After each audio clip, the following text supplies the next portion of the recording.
ada 34% yang masih ingin mudik. Ini angka yang gede sekali. Sehingga sejak awal saya sampaikan kalau angkanya seperti ini, kalau kajian lapangannya seperti itu sudah dilarang, mudik dilarang. Kenapa tidak dilarang sekarang, Bapak?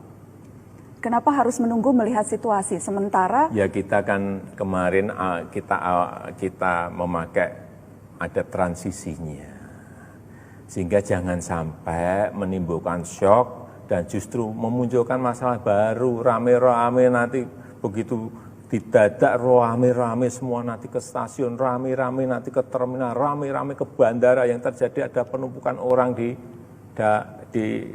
suatu tempat yang itu justru menyebabkan tidak menyelesaikan masalah, memunculkan masalah baru, penularan yang akan lebih menyebar. Tapi yang dikhawatirkan bahkan masalah itu sudah timbul, Pak, karena data dari Kemenhub sudah hampir 1 juta orang curi start mudik.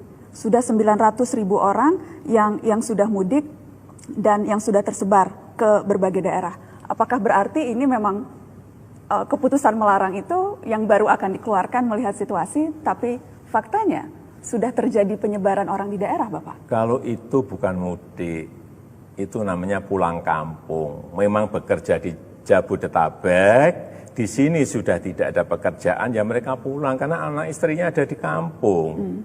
Ya apa bedanya Bapak pulang kampung dan mudik? Ya kalau mudik itu di hari lebarannya, beda. Hanya perbedaan untuk masalah merayakan waktu, Idul Bapak. Fitri, untuk merayakan Idul Fitri kalau yang naik pulang kampung itu ya bekerja di Jakarta, tetapi anak istrinya ada di kampung. Tapi itu kan hanya perbedaan timing, Bapak Presiden. Tapi aktivitasnya sama. Mereka pulang dan kemungkinan membawa virus ke rumah itu juga sama.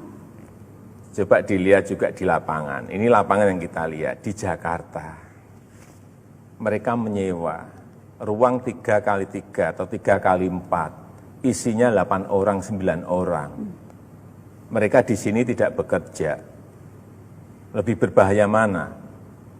Di sini, di dalam ruangan, dihuni 9, 8 orang, atau pulang ke kampung, tapi di sana juga sudah disiapkan isolasi dulu oleh desa. Saya kira sekarang semua desa sudah menyiapkan isolasi ini, yang pulang dari Jakarta.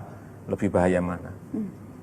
Saya kira kita harus melihat lebih detail lapangannya, harus lebih detail angka-angkanya. Tapi yang jelas dalam waktu dekat keputusan untuk melarang seperti halnya Bapak sudah melarang ASN, Bapak melarang TNI Polri, Bapak melarang pegawai BUMN, hal yang sama akan diberlakukan ke seluruh masyarakat. Tahapan pertama, kemarin kan sudah saya sampaikan bahwa ASN dilarang mudik, TNI Polri dilarang mudik, BUMN juga dilarang mudik. Ini kan tinggal nanti pada suatu titik kita juga akan larang masyarakat untuk juga sama tidak mudik.